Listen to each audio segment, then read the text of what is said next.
Chapter 1, The 6 Best Ways to Buy a House with Bad Credit. Welcome back to the channel.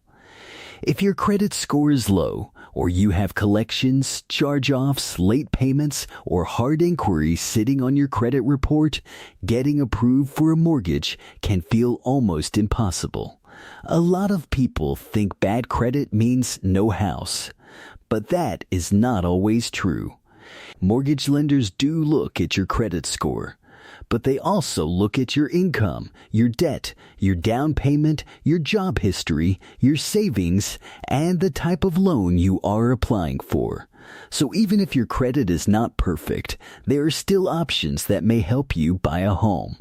In this video, I'm going to walk you through 6 different ways to get a mortgage or buy a house with bad credit. For each option, I'll explain how it works, why it can help you, and what problems you need to watch out for. I'll also explain how credit repair can fit into the process, because sometimes the smartest move is not applying right away. Sometimes the smartest move is cleaning up the report first, raising the score, and then applying when your file looks stronger. So without further ado, let's get right into the video. Number 1 is an FHA loan.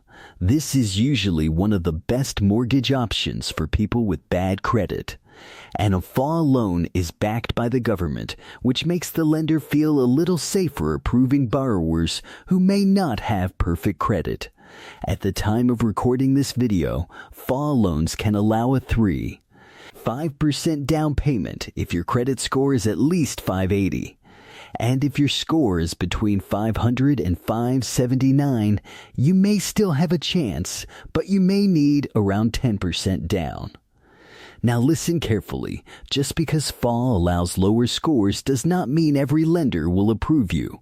Some lenders have their own rules, so one lender may say no, while another lender may still be willing to work with you. That is why shopping around matters. The biggest advantage of an FHA loan is flexibility. If your score is low, but you have steady income, a stable job, and enough money for the down payment and closing costs, this loan can give you a real chance. Another big advantage is that FHA loans are made for people who may not qualify for a normal conventional mortgage. So if you have past credit problems, but your income is stable now, this can be a strong path. But here's the drawback. FHA loans come with mortgage insurance. That means your monthly payment can be higher. Also, the lender will still look at your full credit report, so if you have recent late payments, unpaid collections, charge-offs, or too much credit card debt, those things can still hurt your approval. This is where credit repair matters. Before applying for an FHA loan, you should pull all 3 credit reports: Experian, TransUnion, and Equifax. Look for inaccurate collections, wrong balances, duplicate accounts, old negative items, late payments reporting incorrectly, and hard inquiries that do not belong to you. If something is inaccurate, outdated, duplicated, or cannot be properly verified, you may be able to dispute it. But do not think a dispute letter magically removes real debt. If the item is accurate, updated, verified, and belongs to you, it may stay. The goal is to clean up what should not be there, lower your risk, and make your mortgage file look stronger. So FHA is probably the best overall option for bad credit borrowers who want to buy a house. But you still need income, savings, and a clean enough report to get approved. Number 2 is a VA loan. Now this option is not for everyone. A VA loan is for eligible veterans, active duty service members, and certain surviving spouses. But if you qualify, this can be one of the most powerful mortgage options in the country. Why? Because VA loans can offer no down payment. They also do not require private mortgage insurance. That alone can make a huge difference. With most loans, if you do not put enough money down, you have to pay mortgage insurance every month. But with a VA loan, that is not required. This can help keep the monthly payment lower. Another big advantage is that VA loans can be more flexible than conventional loans. The VA itself does not work the same way as a normal lender, but the lender still has to approve your credit, income, and overall file. So even if there is no strict VA minimum credit score from the government side, many lenders still set their own credit score requirements. That means if one lender denies you, another lender may still have a different rule.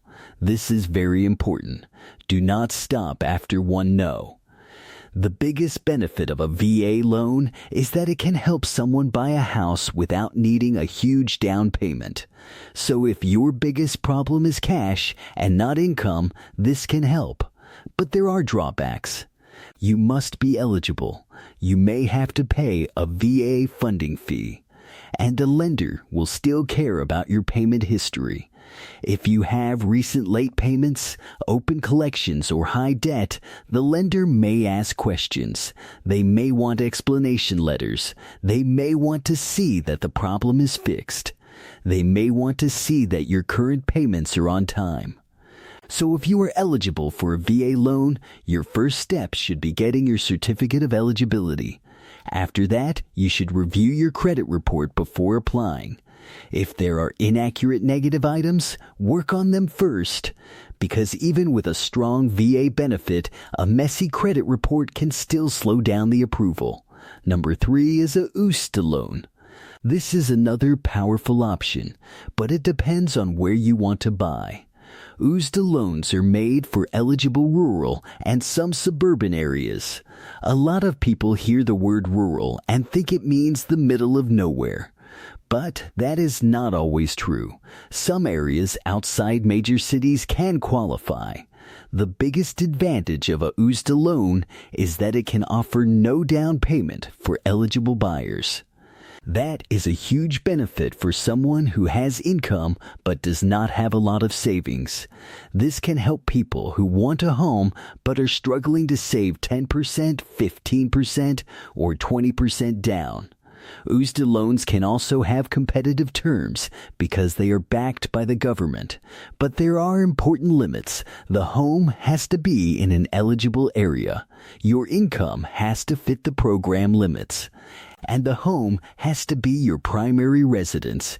This is not for investment properties. Now, when it comes to bad credit, USDA can be tricky. Many lenders like to see a stronger score, often around the low to mid 600s, because that makes the approval easier. If your score is lower, you may need manual underwriting. That means the lender has to look deeper into your file instead of getting a simple automated approval. And manual underwriting is not easy. They may look at rent history, payment history, debt-to-income ratio, savings, job stability, and why your credit score is low. So if you want a USDA loan with bad credit, you need to make your file look clean. That means you should not have recent late payments. You should not have maxed out credit cards. You should not be applying for random new credit. And if there are collections or charge-offs reporting wrong, you should work on them before applying. USDA is best for people who qualify by location and income, have stable employment, and need a low or no down payment option. But if your report is full of recent negative items, you may need to repair the credit first before this option makes sense. Number 4 is a conventional loan. Now, this is not always the first choice for someone with bad credit. A conventional loan is not backed by the government like FA, VA, or USDA. Because of that, lenders usually want a stronger borrower. In many cases, conventional loans usually need at least around a 620 credit score. But here is where this gets interesting. If your score is not extremely low and you are close to 620 or already above 620, a conventional loan may be worth comparing against FA. Why? Because mortgage insurance on a conventional loan can usually be removed later when you have enough equity. With FA, mortgage insurance can be more difficult to remove depending on the loan terms. So even though FA is easier to qualify for, conventional can sometimes be cheaper long term. But only if your credit score, debt, and income are strong enough. The advantage of a conventional loan is that it can be a cleaner long-term option. You may have lower mortgage insurance later. You may have more property flexibility. And if your credit improves, you may get better pricing. But the drawback is that conventional loans are stricter. If your score is barely qualifying, your rate may be higher, your mortgage insurance may be higher, and if your debt-to-income ratio is too high, you may be denied. This is where the credit repair strategy becomes very important. If your score is 590, 600, or 610, you may be very close to a better loan option. Removing inaccurate negative items, paying down high credit card balances, fixing reporting errors, and getting your utilization lower could push your score into a better approval range. Sometimes people do not need a miracle. They just need 20, 30, or 40 points. And those points can change the whole mortgage conversation. So conventional loans are not the best option for very bad credit, but if your score is close to 620 or higher, this may be worth looking at before jumping straight into FA. Number 5 is a non-QM or portfolio loan. This is a different type of mortgage. Non-QM means non-qualified mortgage. Portfolio loans are loans that some banks or lenders keep in-house instead of selling them the normal way. These loans can sometimes help people who do not fit the regular mortgage box. For example, self-employed borrowers, business owners, people with bank statement income, people with strong cash flow but messy tax returns, or people who have credit problems but also have a larger down payment. The advantage here is flexibility. A normal lender may say, "We cannot approve this file." But a portfolio lender may say, "Let's look at the full situation." They may look at bank statements, assets, rental income, reserves, business income, or other proof that you can afford the home. This can be helpful if your credit is not perfect, but your income is strong. But here is the warning. These loans can be more expensive. The interest rate may be higher. The down payment may be higher. The fees may be higher. And the lender may ask for more reserves. So this is not the first option I would run to. This is more of a backup plan. If FA, VA, USDA, or conventional does not work, then you can look at non-QM or portfolio lenders. But do not accept a bad loan just because you are desperate to buy a house. A bad mortgage can trap you. You want a house that builds wealth, not a payment that destroys your budget.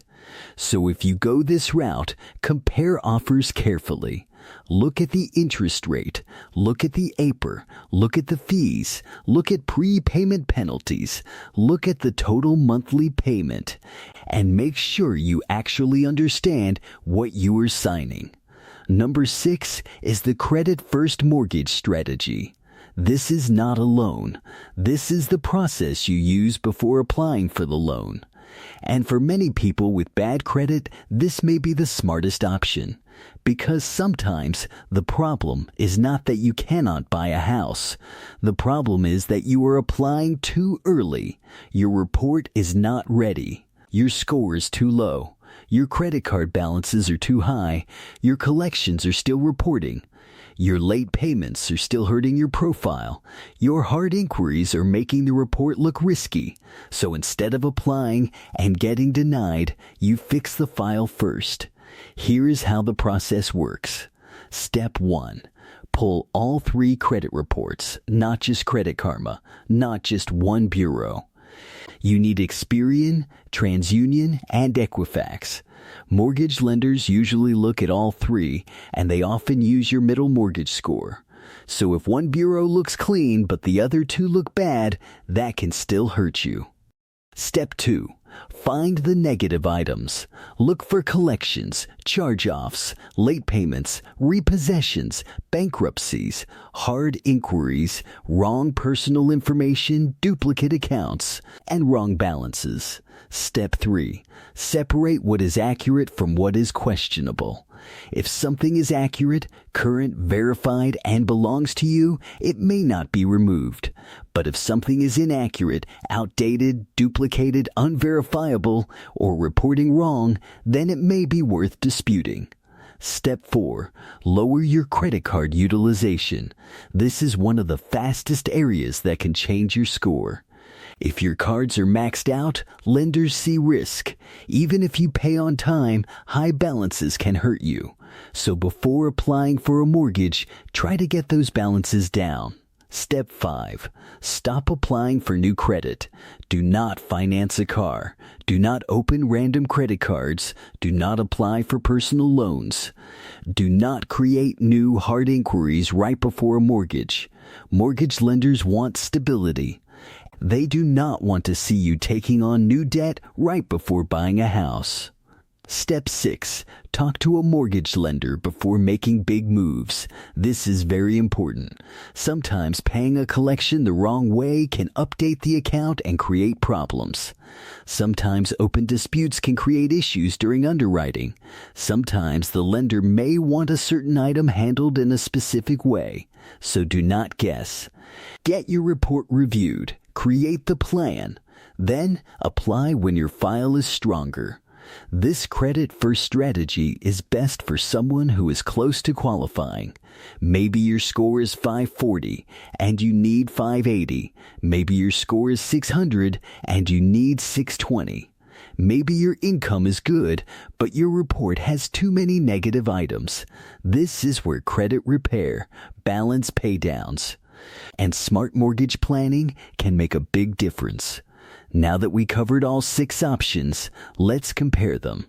If your credit score is very low, FA may be the best starting point. If you are eligible for military benefits, VA may be the strongest option because of the no down payment and no monthly mortgage insurance. If you are buying in an eligible rural or suburban area, and your income fits the limits, USDA can be powerful because it may allow no down payment. If your score is around 620 or higher, conventional may be worth comparing because it can sometimes be better long term. If you are self-employed, have strong income, or do not fit normal lending rules, a non-QM or portfolio loan may be an option. And if your credit report is messy, but you are close to qualifying, the credit-first strategy may be the best move before applying. Now let's talk about the biggest mistake people make. They apply too early. They see a house they like. They get excited. They apply for a mortgage. Then they get denied. And now they have a hard inquiry, disappointment, and no clear plan. Do not do that. Before you apply, know your numbers, know your credit score, know what is on your report, know your debt-to-income ratio, know how much money you have saved, know which loan program fits your situation, and know what needs to be fixed first. Because bad credit does not always mean no mortgage, but bad planning can definitely lead to a denial. So which one is best for you? If your score is between 500 and 579, you may need to focus on FA or credit repair first. If your score is 580 or higher, FA becomes a stronger option. If you are eligible for VA, check that before anything else. If you want no down payment and the property qualifies, look into USDA. If your score is 620 or higher, compare FA and conventional side by side. And if you are self-employed or have unusual income, ask about portfolio or non-QM loans, but be careful with the cost. The smartest move is not just getting approved.